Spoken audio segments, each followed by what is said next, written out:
Hello there, it's Jessie here. Welcome to the channel. Big warm welcome if you're coming back. Big up to our new subscribers. Hello guys, welcome. Thank you very much for joining us. And if you're completely new and you clicked on my face, maybe there's a reason for it. I'll leave it up to you to decide. Guys, how was the weekend? Oh, so much can happen in a day. And time is so relative. And I think I've shared this before, but I've noticed how you can slow down time or speed up time. And the way that I do it is, on YouTube, when you watch a video, you can change the settings you can change the speed of the video. And I started doing that a lot.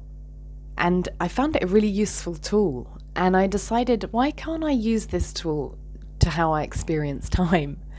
So if I need time to go a bit quicker, sometime when I was working in the school and I had a class that were challenging, and I had 2 hours of them on Mondays, and it was a bit of a slog. And I decided before going in that I would just speed up time using the little diameter that I saw on YouTube, like 0.75. No, 1.75. And the class would go quicker. And then sometimes if I'm in a rush or like I'm going to be late for somewhere and I need more time, in the dial in my head, I slow it down 0.5. And in my experience, it works. So I'm going to share that with you. And I got onto this because time is so relative. So I think each one experiences time in their own way, and it changes, of course. But for me, all I can speak of is my experience. Time, a lot happens for me in a day.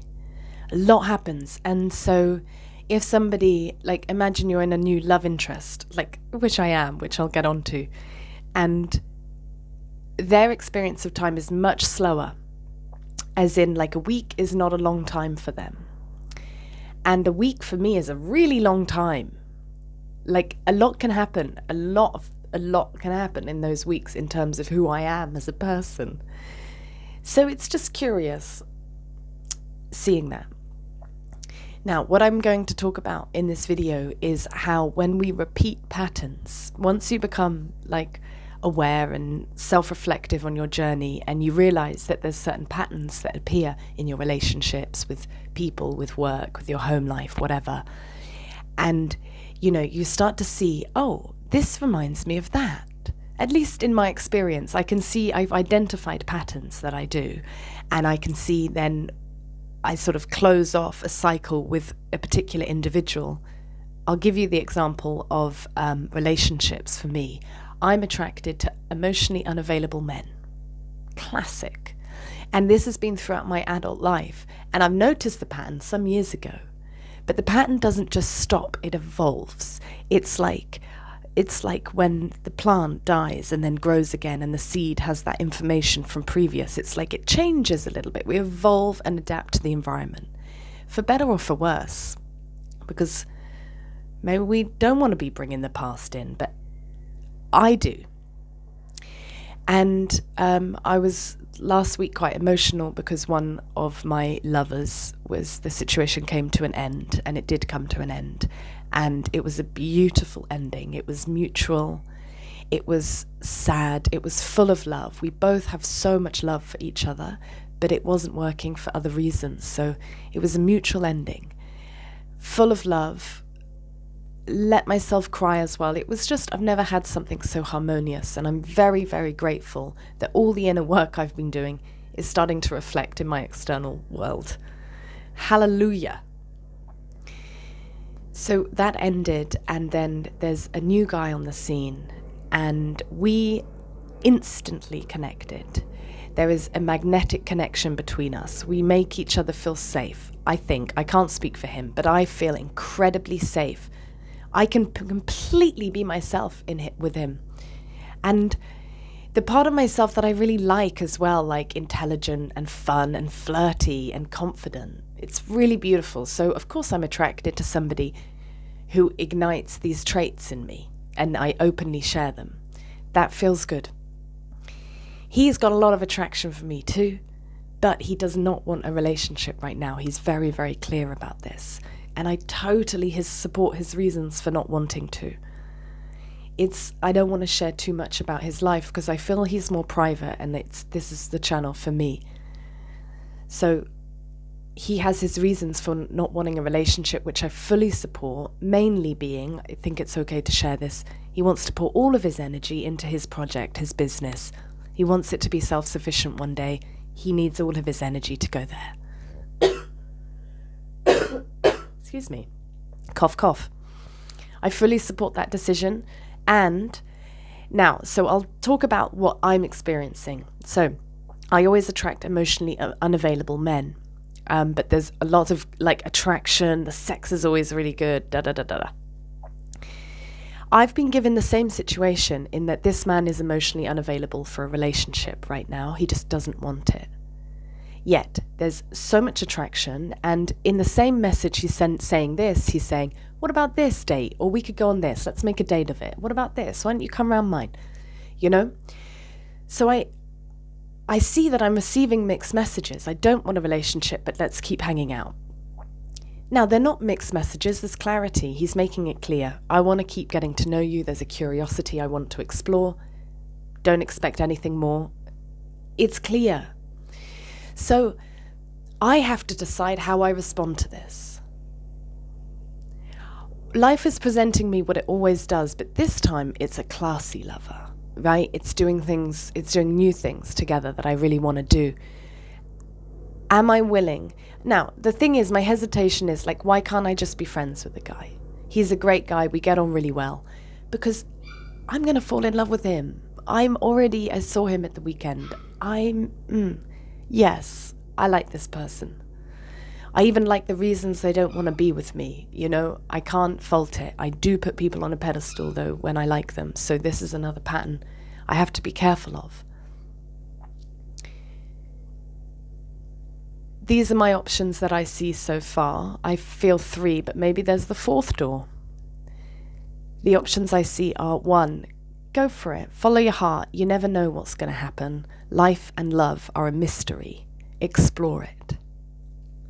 Number 2, Jessie, he's told you he doesn't want a relationship. Why go and open your heart and let yourself fall for somebody who will not support you in all the ways you might potentially need? Potentially. They're my expectations. Can I let go of my expectations? Can I fall in love without expectation? Is that what life's asking from me? Option number 3, I continue getting to know this person just as friends. We don't get ourselves into situations where it's just one-on-one and it might be tempting, and we just continue a friendship. And I see if I'm developing feelings and it's getting to a point where it's not serving me, then I end it. So I wait and see rather than cutting something off out of expectation that I'll get hurt. It's complex. Any possibility is likely. I need to go from, and I need to consider my past experiences and observe my patterns and act differently on them. But also not use it as an excuse, a fear to not explore something that's feeling good. It's just a complex situation.